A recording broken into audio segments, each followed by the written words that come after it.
Ada orang tanya, mana agama dari semua yang ada? Di Indonesia ada 6 agama, mana yang paling mulia? Ya Islam lah. Kenapa? Karena agama kami.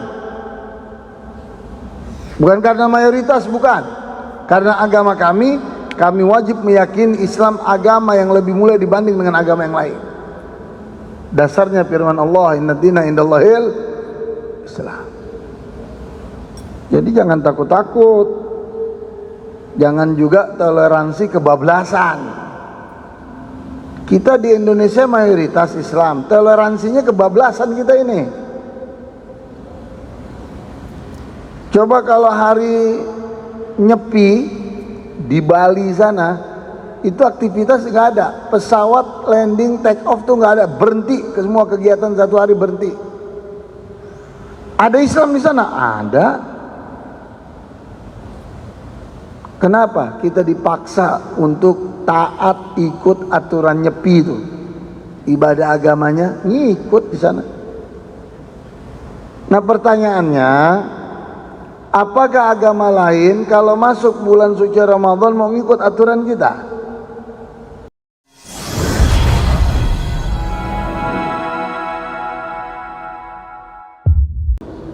Wa qala sallallahu alaihi wasallam man laysa thawaban faqala alhamdulillahilladzi kasani hadha thawb wa razaqani min ghairi haulin minni wala quwwah ghafara lahu ma taqaddama min dhanbihi wa ma ta'akhkhar wa man akala ta'aman thumma qala alhamdulillahilladzi at'amani hadha at'am wa razaqani min ghairi haulin minni wala quwwah ghafara lahu ma taqaddama min dhanbihi wa ma ta'akhkhar ورواه أول ابن سني وغيره ورواه أبو هريرة آخر والترمذي وأبو داود وغيرهم إلى آخره. Dijelaskan dalam kajian pagi hari ini Nabi kita Muhammad sallallahu alaihi wasallam, beliau mengatakan man ra'a syai'an, barang siapa di antara kita yang melihat sesuatu, memandang sesuatu membuat kita kagum, apa yang harus kita baca? Kadang-kadang kalau kita jalan nih, lagi di jalan ngelihat sesuatu ada yang buat kita kagum, gitu. Apa tuh? Ya, kalau kita memandang sesuatu yang membuat kita kagum, kata Nabi, ya maka kita katakan Masya Allah, la quwwata illa billah.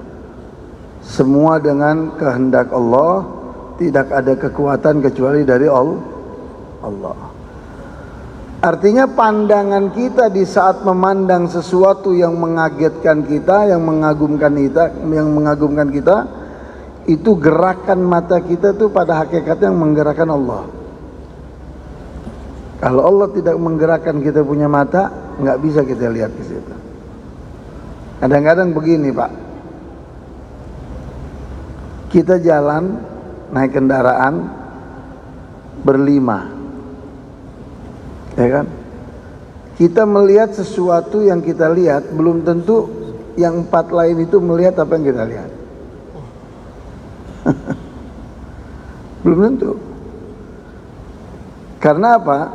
Semua gerakan dari seluruh panca indera yang ada di dalam diri kita tidak berfungsi, tidak melaksanakan tugasnya kecuali dengan irada Allah Subhanahu wa taala. Tanpa irada Allah enggak berfungsi. Anda punya mata. Kalau Allah tidak takdirkan Anda untuk melihat sesuatu yang mengagumkan Anda, maka mata itu enggak akan bisa melihat itu. Ya kan? Makanya mata ini Pak, nikmat yang paling besar dari seluruh panca indera yang ada di dalam diri kita. Mata ini nikmatnya paling besar. Dan tidak bisa seseorang itu masuk dalam surga Allah mengandalkan dengan amal yang dia lakukan, nggak bisa satupun. Karena amal yang kita lakukan dibandingkan dengan satu panca indera yang Allah berikan kepada kita, itu tidak ada artinya amal kita. Ya kan? Maka kita baca Masya Allah, ya kan? Nah, jadi kita harus tertanam itu sesuatu. Jadi tidak ada yang terjadi di dunia kalau bukan kehendak Allah, nggak bisa. La quwwata illa billah. Tidak ada daya, tidak ada kekuatan. La quwwah, tidak ada kekuatan illa billah, kecuali dari Allah ya akhi. Siapa yang kasih kita kuat kalau bukan Allah? Kita ini sekarang sehat, naik tangga kita masih bisa.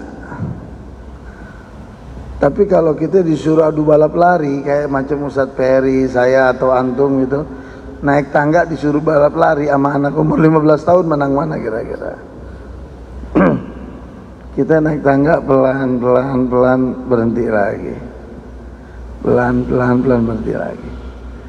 Makanya kata Nabi di dalam hadis, dari semenjak Allah memberi ruh, ya kan, kepada janin kita di dalam rahim ibu kita, dari semenjak ruh itu ditaruh, maka dari semenjak itu juga Allah memberikan kekuatan kepada ruh janin kita.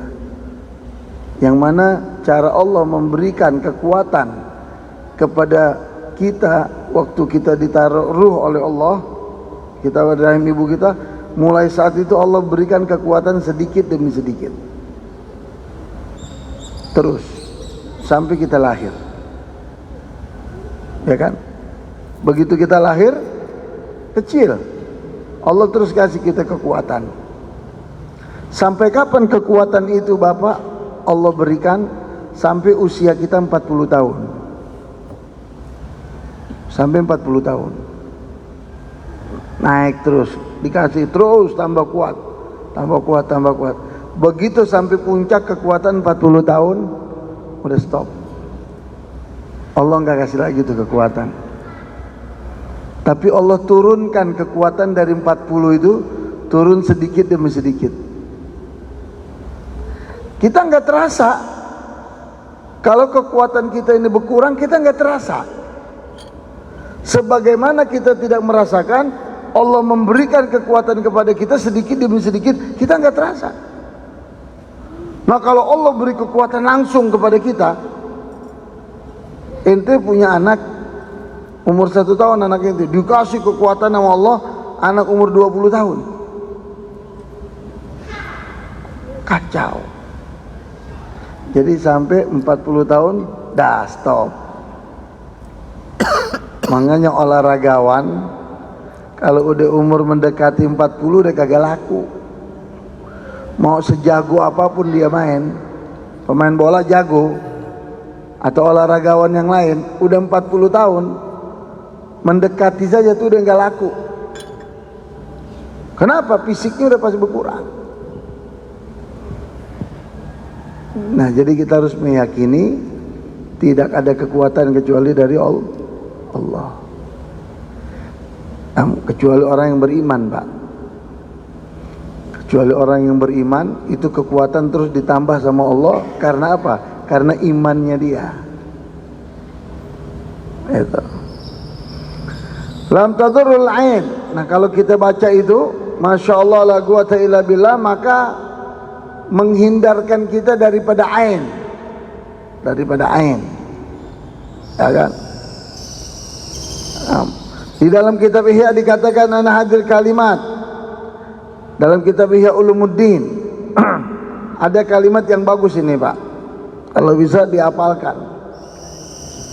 Apa itu kalimat Bismillah yang sering kita dengar?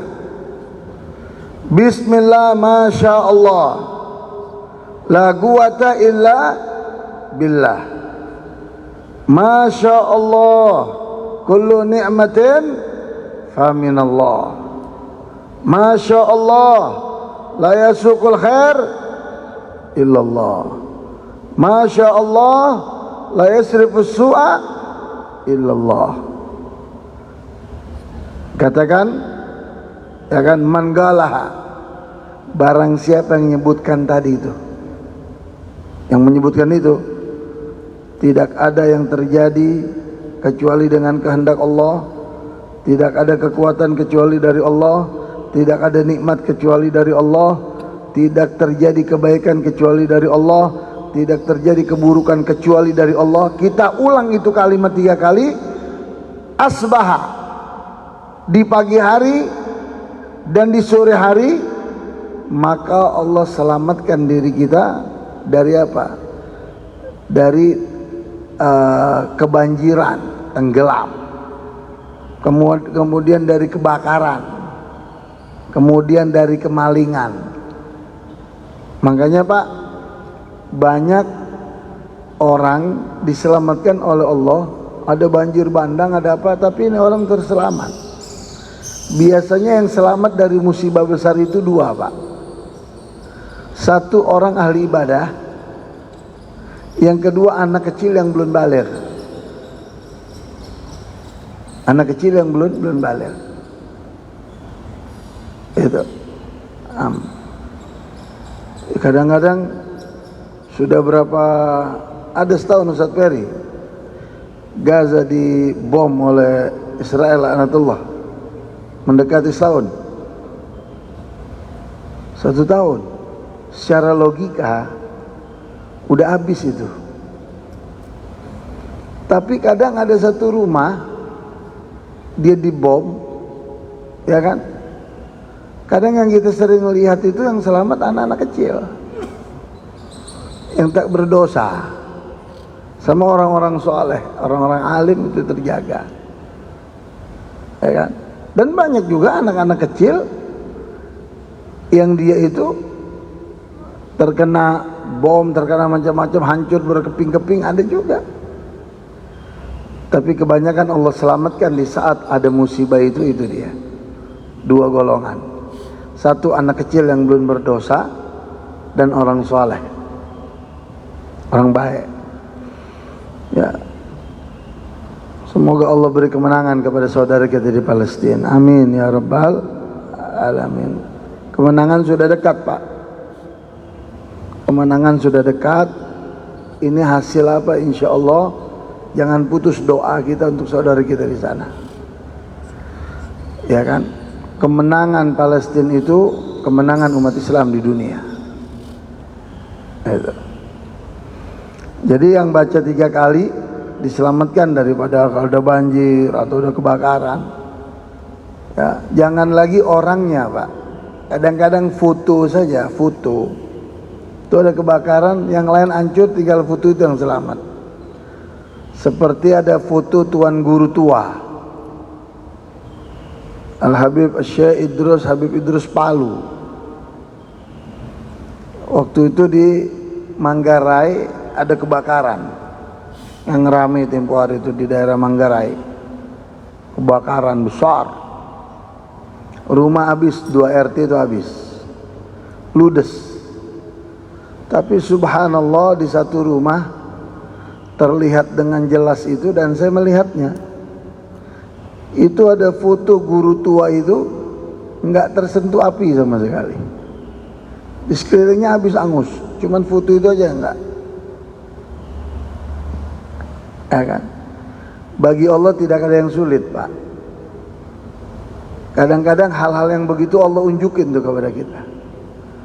Kalau aku ingin menjaga hambaku jangan lagi di masa hayatnya dia, fotonya pun bisa aku jaga. Ya. Makanya manusia ini Pak terbagi menjadi 3 bagian. Yang pertama untuk Allah. Apa itu untuk Allah? Ruh kita. Ruh kita itu untuk Allah. Yang ngasih Allah, maka kembali kepada Allah. Itu ruh yang pertama. Bagian yang kedua untuk diri kita. Apa untuk diri kita? Amal kita. Untuk diri kita. Jadi ente beramal bukan untuk orang. Ente itikaf dari subuh sampai isyraq, ente itikaf dari maghrib sampai isya, ente baca Quran, salat berjamaah, bukan untuk orang dan bukan untuk anak ente. Untuk ente. Jadi untuk diri kita apa yang kedua? Amal kita. Yang ketiga, bagian yang ketiga lidut. Apa? Untuk belatung. Hah? Apa itu untuk belatung? Jasad kita.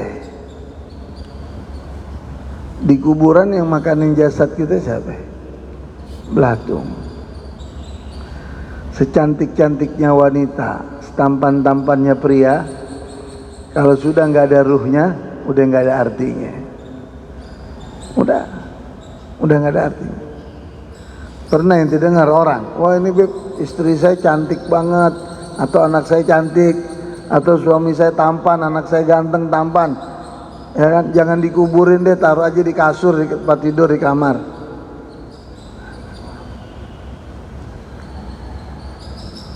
Masya Allah, apa aja masuk ke dalam perut kita. Ya, cecurut yang makannya tulang belulang, baunya kita nggak kuat kalau mati. Bagaimana jasad bangkai manusia kalau mati? Nasi uduk dia makan pagi, jengkol lagi, belum cemilannya, ya kan? Dari yang bau dia makan tuh jengkol, duren dia makan, semua dia makan. Kayak apa itu baunya bangkainya? Tapi dikatakan bagian yang ketiga apa? Lidut, untuk belatung. Apa? Jasad kita. Tapi jasad orang soleh itu terjaga, Pak. Demi Allah, saya yakin orang yang soleh, yang alim, saya yakin betul jasadnya itu akan dijaga oleh Allah di lubang kuburnya. Arti penjagaan itu apa? Belatung itu tidak akan bisa menyentuhnya. Itu di Saudi, Pak. Di Saudi itu kuburannya bukan kayak di Indonesia. Kalau di Indonesia kan tanah digali, masukin ke lahat, tanah tutup, nggak dibuka-buka bertahun-tahun. Kecuali kalau dikuburin di TPU, pemakaman umum, ya mungkin nggak bayar iurannya, digali untuk orang lain. Kalau di Saudi nggak begitu. Dia kuburannya digali, udah dicor tuh kiri kanannya, bawah udah ada lahatnya, tinggal dimasukin. Ntar dilihat berapa tahun dilihat. Kalau sudah habis dagingnya, tinggal tulang belulang, dipinggirin, dipindahin tempat lain, diganti yang lain. Tapi begitu dibuka lagi, nggak diuruk, dia ada tutupnya sendiri. Begitu dibuka, dilihat masih utuh jasadnya, nggak akan dikuti-kuti, nggak akan dipindahkan. Dan berapa banyak ulama-ulama Indonesia yang seperti itu, termasuk Allahyarhamu Mbah Maimun Jubair, termasuk Al-Imam Nawawi, Al-Bantani, terjaga. Ya, itu jasadnya dijaga, Pak. Orang matinya itu dijaga jasadnya. Ya, jadi itu hidup kita untuk tiga: ruh untuk Allah, amal untuk kita, ya jasad kita untuk belatung. La ilaha illallah. Kemudian dan diselamatkan juga kita dari apa? Kalau ada kebakaran, ada apa itu, ya kan? Dan ini doa yang tadi itu Bismillah la quwata illa billah, Bismillah masya Allah, itu semuanya ini doa yang dibaca oleh Nabiullah Khidir alaihissalam dan Nabiullah Ilyas, itu mengulang-ulang itu doa. Nabiullah Khidir dan Nabiullah Ilyas. Wa qala sallallahu alaihi wasallam, Nabi sebutkan di dalam hadis, man labisa thawban, barang siapa yang memakai baju, thumma faqala, lalu dia ucapkan alhamdulilladzi kasani, segala puji bagi Allah Subhanahu wa taala yang telah memakaikan aku. Ya, segala puji bagi Allah Subhanahu wa taala yang telah memakaikan aku baju. Wa razaqanihi, dan yang memberikan rezeki kepada aku tanpa daya, tanpa upaya, tanpa kekuatan aku. Ghafara ma taqaddam min dzambi wa ma ta'akhkhar, maka Allah ampuni dosa dia yang telah lalu dan yang akan datang. Subhanallah. Ini hadis, Pak. Kita ini luar biasa kalau kita mau beramal untuk mengamalkan apa yang telah diajarkan oleh Nabi. Dengan kita pakai baju alhamdulillahilladzi kasani, ya hadza thawb wa razaqani min ghairi haulin minni wala quwwah. Itu kita baca pakai baju, masukin baju kanan sambil kita baca alhamdulillahilladzi kasani hadzal sauf min ghairi haula minni wala quwwah. Itu kita baca gitu, dosa kita yang lalu dan yang akan datang itu diampuni oleh Allah. Pakai baju aja Islam diajarin doa. Ini urusan pakai baju. Agama mana yang mengajarkan umatnya pakai baju diajarin pakai doa? Kecuali umat Islam, kecuali umat Nabi Muhammad sallallahu alaihi wasallam. Dan setan itu, Pak, kalau kita pakai baju kita baca doa, itu setan gak ikut bersama dengan diri kita, ya kan? Kita pakai baju karena kenapa kita bisa pakai baju? Karena adanya kekuatan dari Allah. Wah, Habib, orang semua bisa pakai baju. Siapa bilang? Naudzubillah, Allah jauhkan untuk kita dan keluarga 7 turunan kita. Orang yang sakit stroke coba suruh pakai baju. Orang stroke suruh pakai baju sendiri, bisa gak? Boro-boro pakai baju, angkat tangan aja gak bisa. Jadi jangan kita beranggapan apa yang kita mau, kita fungsikan panca indera kita, apa yang kita mau ini bisa. Belum tentu. Semua menjadi bisa karena apa? Karena Allah. Kalau bukan karena Allah mana bisa, ya kan? Kemudian dikatakan juga oleh Nabi, dan barang siapa waman akala ta'aman, barang siapa di antara kita yang makan, mau itu sarapan, mau itu makan siang atau makan sore atau makan malam atau makan apa yang kita mau makan, ya kita baca alhamdulillahilladzi atamani hadzal ta'am. Segala puji bagi Allah yang telah memberikan kepada kita ini makanan, wa razaqani, dan memberikan rezeki dengan makanan ini, min ghairi haulin minni, tanpa daya dan upaya kami, wala quwwah, tanpa kekuatan kami, ghafara ma taqaddama min dhanbi wa ma ta'akhkhar. Makanya orang kalau doa makan itu, Pak, dia lupa di awal, ingatnya di tengah, dibaca di tengah-tengah. Awal makan dia lupa, Allahumma barik lana fi ma razaqtana wa qina adzabannar, dia lupa, ya kan? Di awal dia lupa, di tengah diingat. Nah, pas dia ingat itu dia baca. Di tengah dia lupa, di awal dia lupa, di akhir dia ingat udah kenyang. Udah kenyang, udah rapi, suapan makan yang terakhir, ya saya belum baca doa tadi. Baca tetap. Alhamdulillahilladzi at'amani hadzal ta'am min ghairi haulin minni wala quwwah min awali ila akhirih. Dari awal sampai akhir. Itu kita baca. Ya, atau yang sering kita baca Allahumma barik lana fi ma razaqtana wa qina adzabannar fi awalihi wa akhirih. Ya. Ini Islam hebat ini. Agama yang paling sempurna di atas muka bumi. Tidak ada agama yang lebih sempurna dan lebih mulia daripada Islam. Enggak ada. Apapun itu cerita agama, yang paling sempurna agama Islam. Sebagaimana Allah mengatakan innad dina indallahil Islam. Jadi kita sebagai umat Islam jangan ragu-ragu, jangan takut mengatakan agama Islam agama yang paling mulia. Jangan. Ada orang tanya, mana agama dari semua yang ada di Indonesia, dan 6 agama, mana yang paling mulia? Ya Islam lah. Kenapa? Karena agama kami. Bukan karena mayoritas, bukan. Karena agama kami wajib meyakini Islam agama yang lebih mulia dibanding dengan agama yang lain. Dasarnya firman Allah, innad dina indallahil Islam. Jadi jangan takut-takut. Jangan juga toleransi kebablasan. Kita di Indonesia mayoritas Islam, toleransinya kebablasan kita ini. Coba kalau hari Nyepi di Bali sana, itu aktivitas nggak ada, pesawat landing take off tuh nggak ada, berhenti, ke semua kegiatan 1 hari berhenti.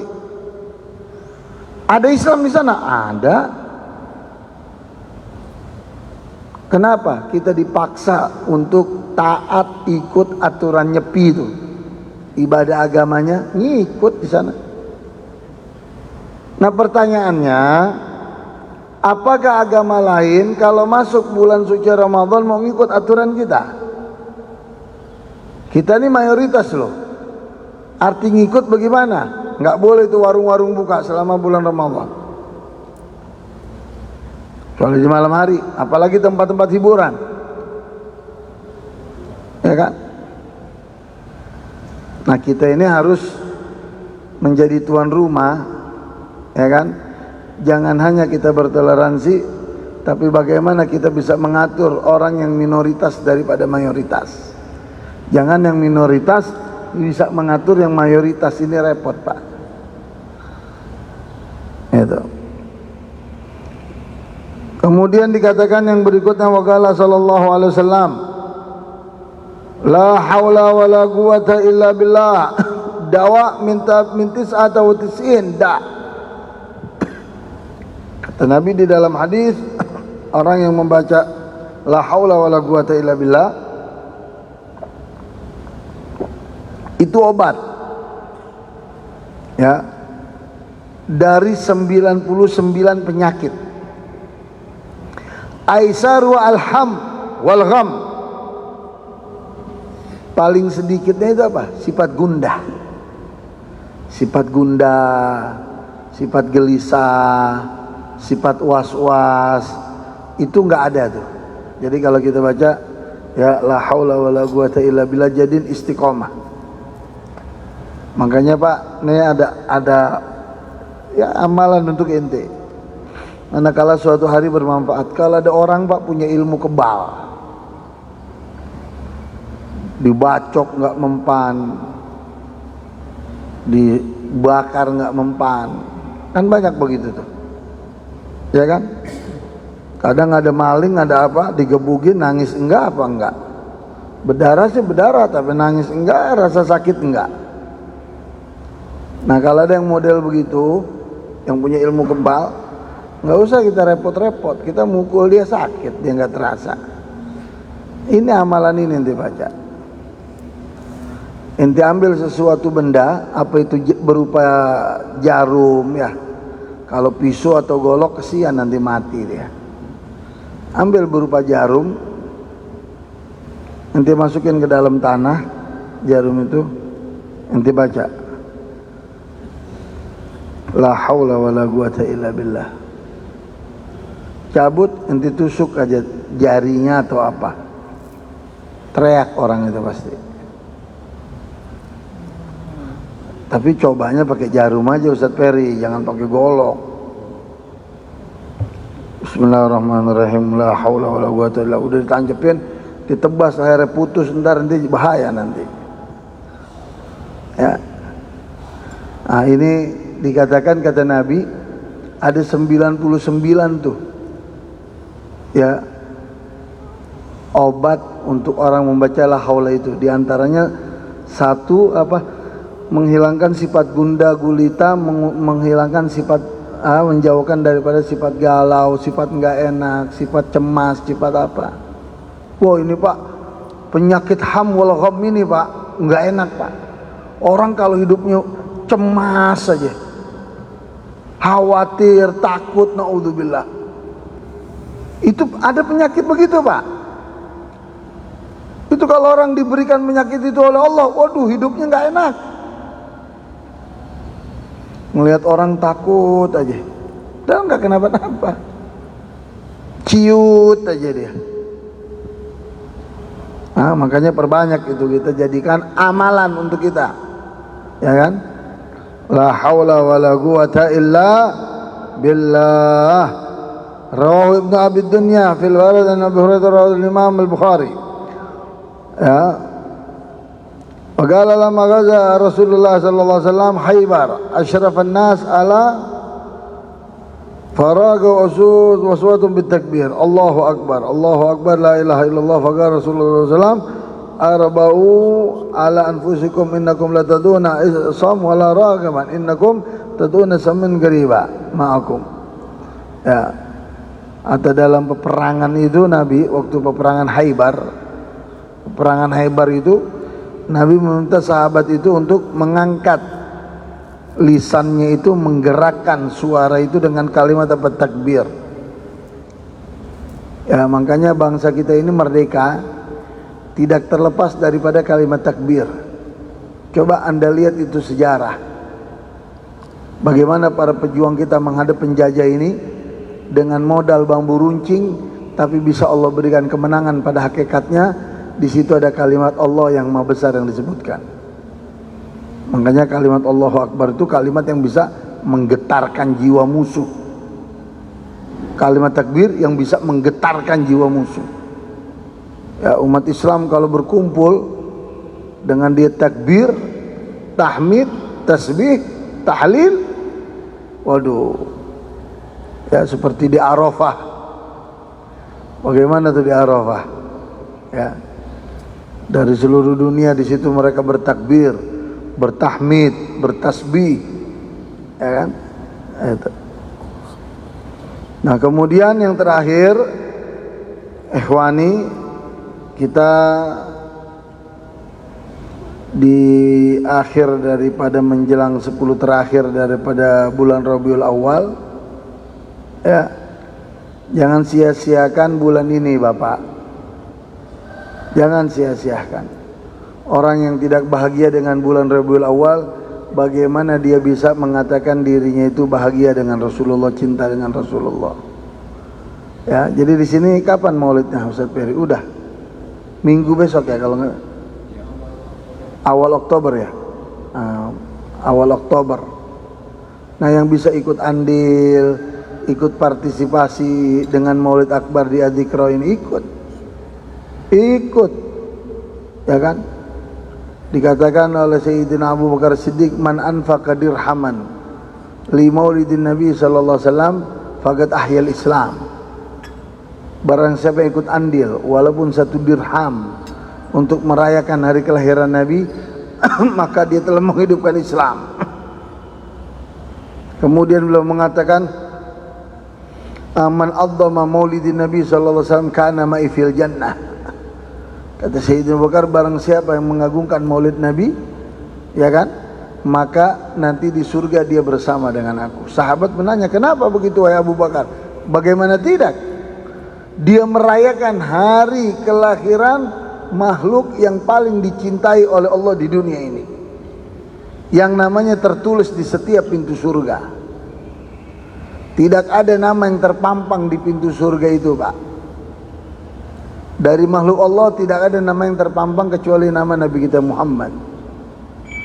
Ya, la ilaha illallah Muhammadan Rasulullah. Jadi saya mengingatkan antum semua, ya kan, usahakan kalau bisa di bulan ini antum bisa bermimpi dengan Rasulullah sallallahu alaihi wasallam.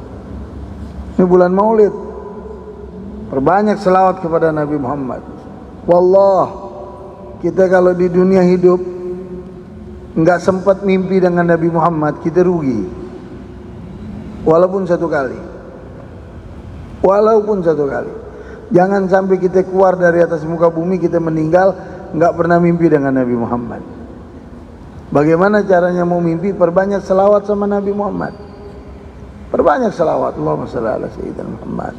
Di saat kita selawat, kita renungi bagaimana kita bisa tahu ini Islam.